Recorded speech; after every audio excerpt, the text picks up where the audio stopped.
com a cultura do reino dos céus, contrapondo a cultura do mundo ou a cultura desse reino. Por conta de nós não termos uma compreensão melhor do caráter de Deus e daquilo que Deus ele espera de nós como igreja, muitos erram e erram em pequenas coisas. E esses erros, eles poderiam ser diminuídos se nós observássemos mais a palavra de Deus e aplicássemos mais a palavra de Deus no nosso dia a dia. Por isso eu convido você para abrir a sua Bíblia na epístola que Tiago escreve. Eu creio que esse versículo já é conhecido dos irmãos. Eu não irei me deter muito, irmãos. Tiago, capítulo de número 1, versículo de número 22. Tiago 1, 22.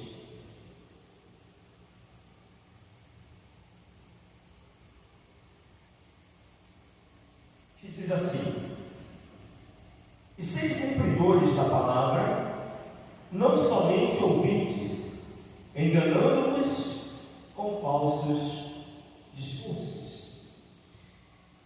Quando Tiago ele dá essa aplicação da palavra para a sua igreja, para a igreja do Senhor, ele faz um pedido, e esse pedido é para que nós possamos cumprir a palavra de Deus na sua íntegra.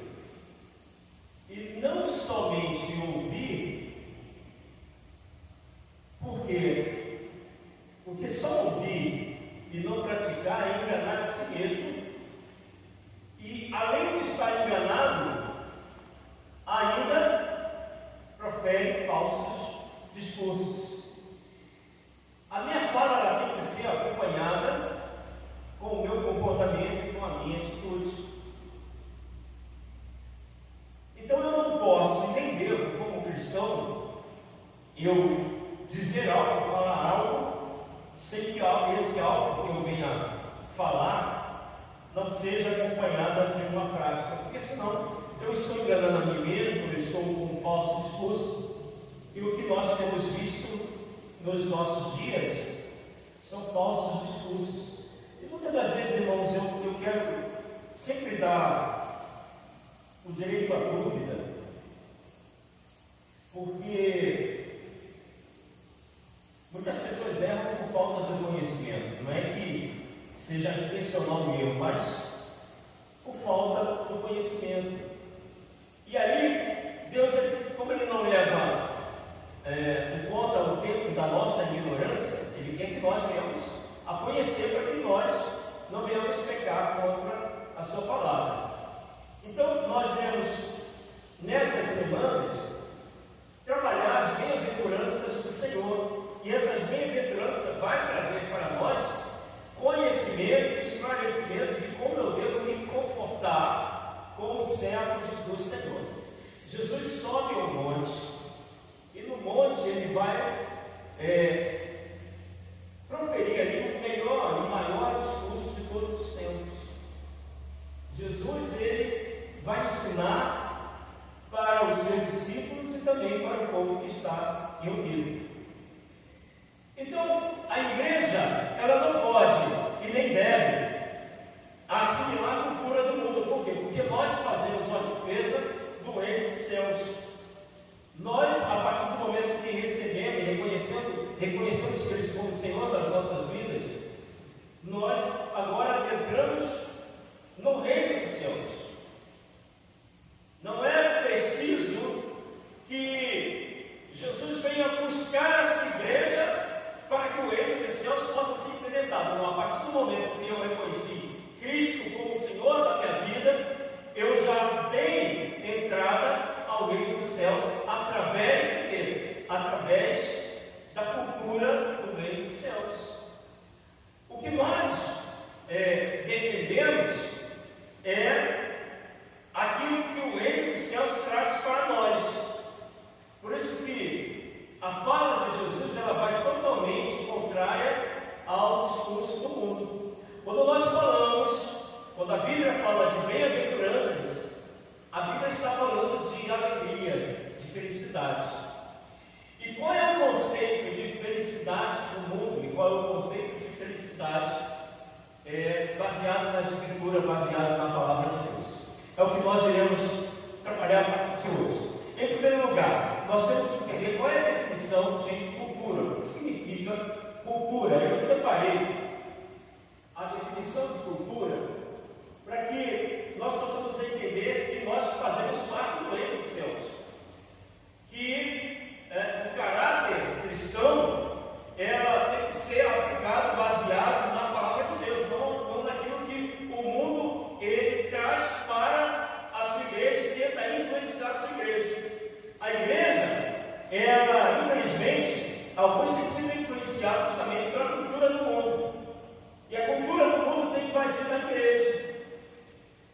Por isso que a razão pela qual muitos estão nessa caminhada, mas que estão um pouco distanciados do próprio Deus. Então vamos lá para a sua definição. Cultura é um conjunto de manifestações artísticas, sociais, é um comportamento de um povo ou de uma civilização. Então, presta atenção na questão das manifestações que uma civilização ou um povo ele tem. Então, essa cultura que nós vemos no mundo, ela é diferente da cultura do reino dos céus. Quando nós saímos do mundo, há uma ruptura com o mundo. Nós não fazemos mais parte do mundo. E quando nós falamos não fazer parte do mundo, é não fazer parte dos valores do mundo, desse sistema do mundo.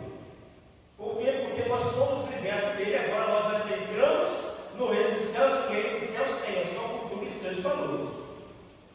Por isso, irmãos, que quando a pessoa, ela, na igreja, ela não vê nenhum problema com a questão do divórcio, ou na questão do aborto, ou na questão da liberação das drogas, significa dizer que essa pessoa, ela está se identificando com os valores do mundo, não com os valores do reino dos céus. Então existe um contraponto entre reino dos céus e reino do mundo.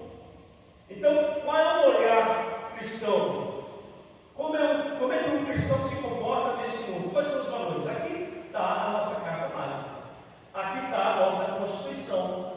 E é essa Constituição, a palavra de Deus, que nós temos que observar. Por quê? Porque são os ensinamentos que o Senhor está dando e deixando para a sua igreja. Por isso que, voltando lá, Tiago diz: sede cumpridores da palavra de Deus, não somente ouvintes. Porque, irmãos, a questão teórica hoje, se você pega um celular e entra nas redes sociais, você ali vai obter uma gama de informações, mas você não vai ter conhecimento. Você pode ter informação, e o conhecimento, para que você possa ter, você tem que se aprofundar nele. Então, se você quiser fazer uma pesquisa rápida, você tem a informação daquela pesquisa, mas o conhecimento, você tem que se aprofundar naquela informação que você tem. Então hoje está mais fácil de nós conhecermos e identificarmos a questão da verdade, contrapondo a questão da mentira e a questão do engano. Então, irmãos, nós como igreja temos que ser firmes nas nossas convicções, que na verdade não são nossas convicções, mas convicções do reino dos céus. E nós temos que aplicar a palavra de Deus à nossa vida no cotidiano. Então, por isso que não importa o que vão falar a teu respeito, se vão achar que você é ultrapassado, que você é droga. Não, você só está defendendo a cultura do reino dos céus. Vamos falar acerca, irmãos, da questão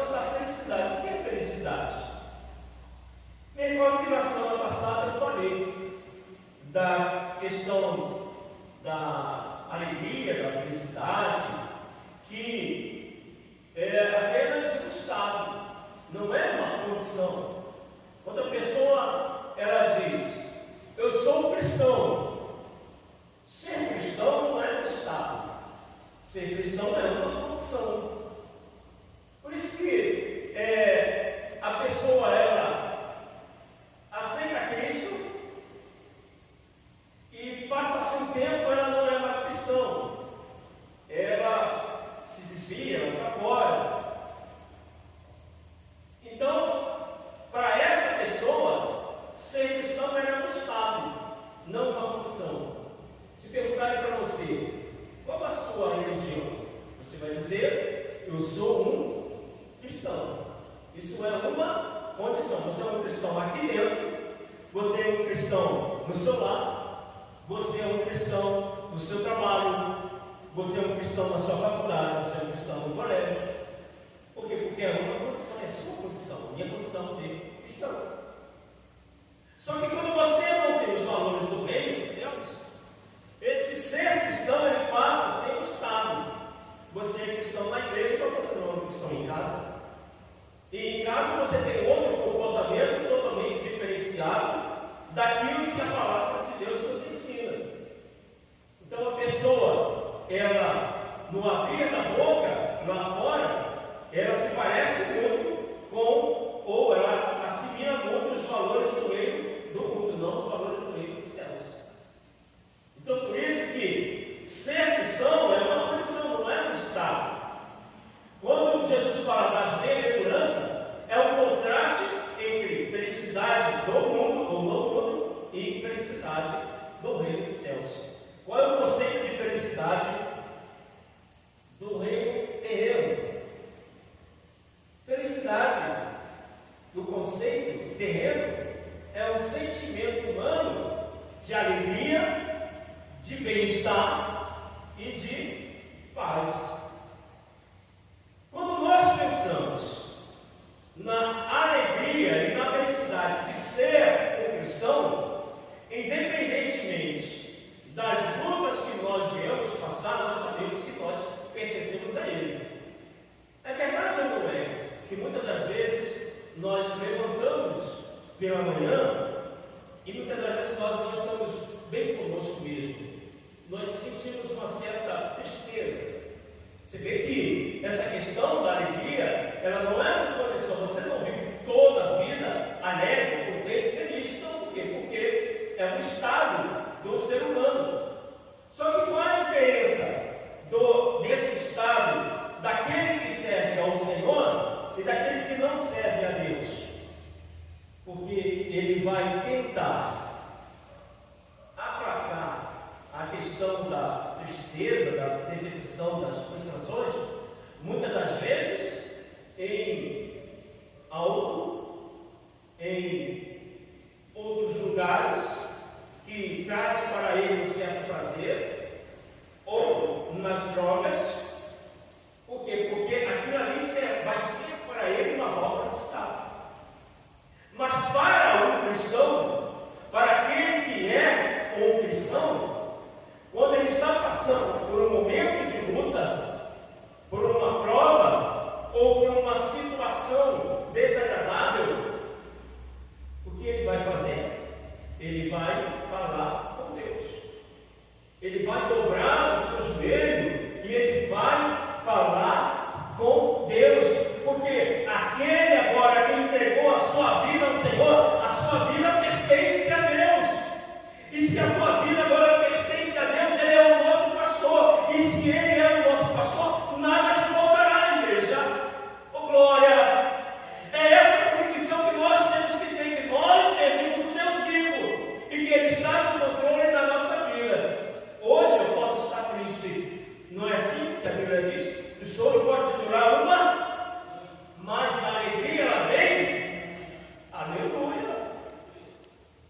rei. A nossa resposta é dele que vem. A tua resposta, posso ouvir glória a Deus por isso?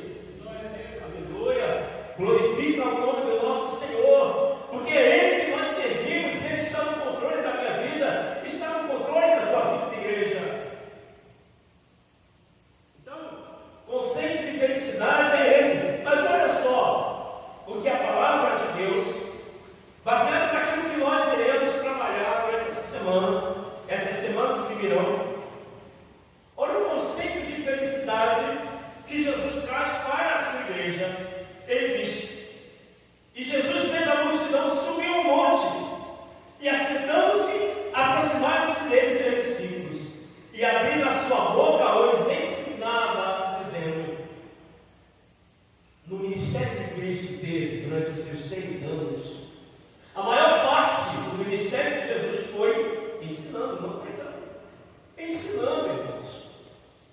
Por quê? Porque como nós aprendemos, nós diminuímos a probabilidade de pecarmos contra o Senhor. Por quê? Porque agora nós sabemos. O povo de Israel, irmãos, conhecia a lei. E aí Deus falava que o povo prevaricou contra Deus. O que é prevaricar? Pecado de prevaricação é quando você conhece a verdade e você se comporta como se não conhecesse a verdade. Você age como se não conhecesse a verdade. E você erra de maneira contumaz. E você erra ou peca de maneira consciente, porque você sabia a verdade.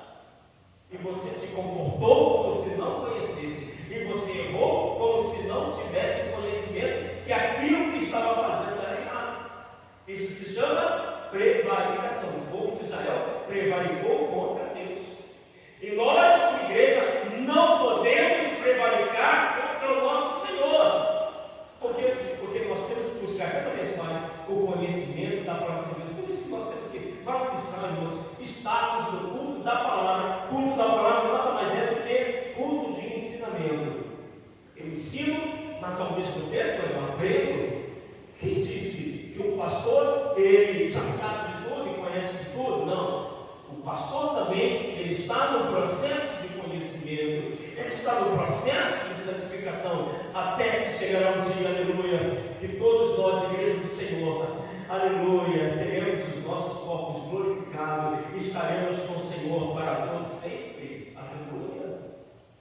Então, esse é o conceito de alegria que Jesus traz para nós no sermão do monte. Ele começa ensinando e ele começa dizendo: bem-aventurados os pobres de espírito, porque deles é o reino dos céus. Irmãos, pobre de espírito, o que é ser pobre de espírito? Qual o conceito de pobre de espírito? Às vezes a pessoa fala assim: eu sou pobre e por isso eu sou pobre, eu sou bem-aventurado.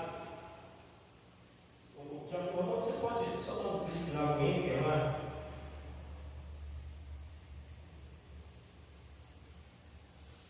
Eu não sei se é a Bíblia.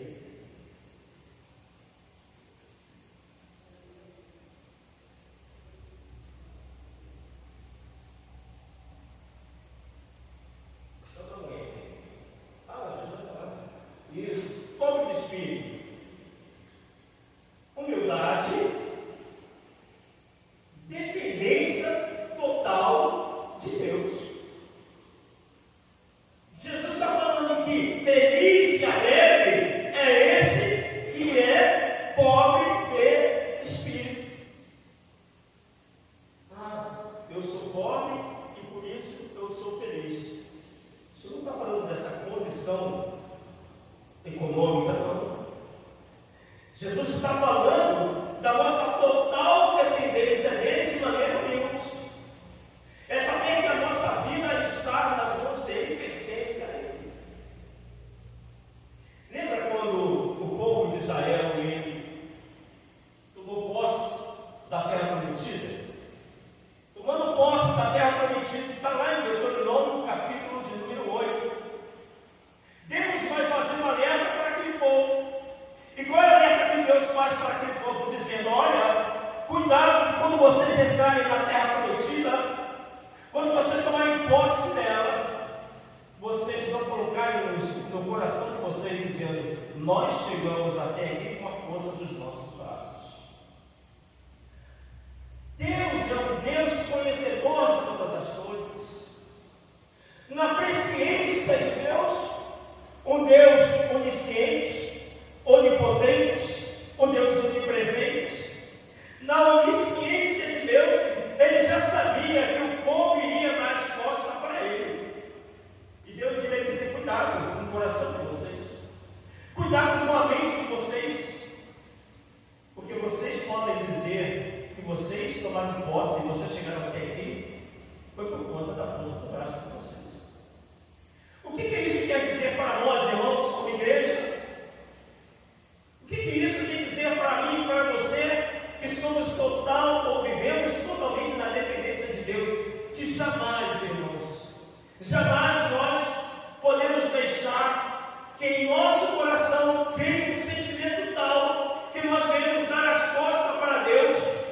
Quando Deus abençoar a tua vida, quando você tiver sua vida próspera, quando você ter na sua vida as suas conquistas que um dia você imaginou, um dia que você sonhou e realizou, cuidado, para que você não venha dar as coisas para Deus e dizer assim: olha, tudo isso foi porque eu estudei, eu batalhei, eu suei, e por isso que eu conquistei tudo isso. É Deus que nos concede todas as coisas, irmãos. Então, ser forte de espírito é saber, em primeiro lugar, quem nós somos. E saber que nós estamos na total dependência de Deus. Porque Ele é o nosso Senhor e Ele é o nosso